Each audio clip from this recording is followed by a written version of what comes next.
Тэгээд хөвчөд ямар сэтгэлтэй байна. Чууд өглөө болсон чи ямар байна? Гайхалтай. Тэр чам юм харагдаад яасан ажигсан яасан гэдээс.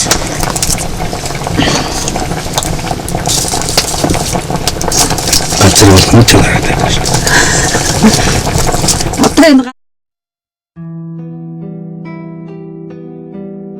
Энэ жил самбар амар оройч юм тий. Хөдөд ийм самбар гэж мэдээгүй. Нүгсөг энэ дандаа л юм гэдэг шүү дээ. Бид нэр 7 сард явхад самбарын том жижиг ийм байх хэрэгтэй байна. Хамгийн их төвж байгаа юм дээр шүү дээ. Өдөд бид 8 сард явж байхад ийм тэгээ дандаа цогж байгаа шүү дээ.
газар юм бол өнөөдөр энэ маань арга биеийн орон юм бол эндний зөвлөлтөөр ирээд нэг бүр албан ёсоор хоногддог энэ төр яг бид нар шиг ийм байралтай нэг хоёр хоног үзээд тэгээ эндээс үнэхээр тэр жаргал зовлон гэж юу гэдгийг мэдрээд ад жаргал гэж одоо бид нар чухам юу хэлээд байгааг л одоо эндээс л мэдэрнэ шүү дээ.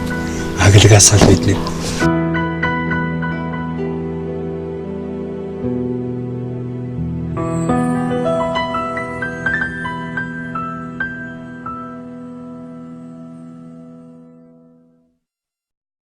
харж байгаа зүг мэл нэг өрөө юм чинь. Чи тэгээд бодолтой ингээд тэгээд тэр хотынхантай хоёулаа ярил л да энэ баян энэ ядуудахгүй. Энэ наад жаргалтай энэ наад жаргалгүй тухай. Хөрөнгөнд ордог гэж юу? Тоолох шаардлага байхгүй шүү дээ. Одоо энэ цэнэс гараад ингээд Таваагүй ятгааргүй юм чи яаж Тий. таалах юм гэж. тий. Уртхан гартай хүн бол ингээд сарваагаад галзуухнасаа самарч өмчмөр ийм байшинтай айл өөр хаа байна. Бага маа. Хөрнүүдийн зодон зохицуулаад. Тий.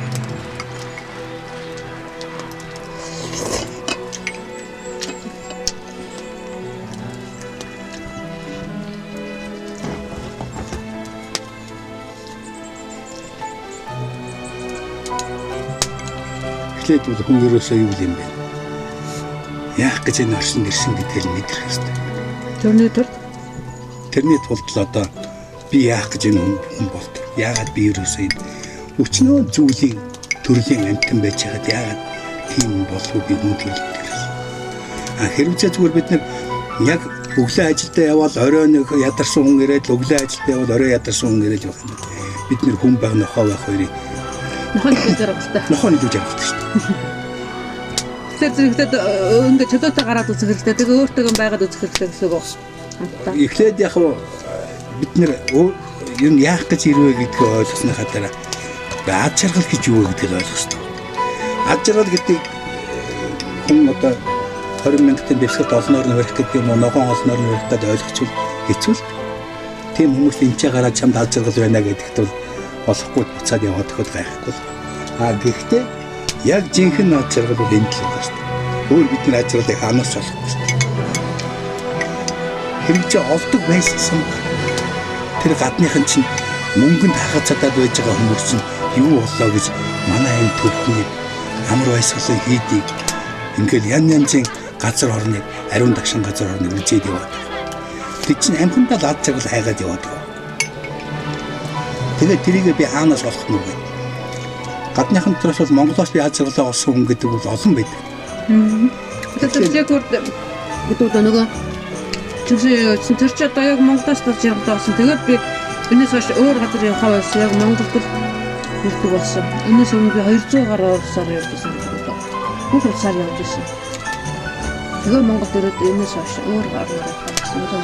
Тэгээд энэ шиг ийм ариун дагшин тэгээд дээрээс нь одоо Монгол 3 сая хүн бид нэр яг ингээд хөвчөө ингээд эзэгнээд уул хангаахаа эзэгнээд өөч яг өвөг дээдс маань эзэн болоод байсан шиг ингэж амьдрах боломжтой бус дэлхийд дээр ганцхан бид нар шүү.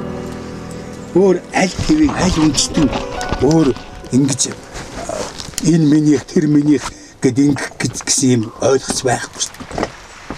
Тэгээ үнэхээр ад жаргал хөдөө байдаг юм бол бүгдөө ад жаргалыг хиндээс олъё. Төрийн шиг на дургийн тавьяас. Шарав.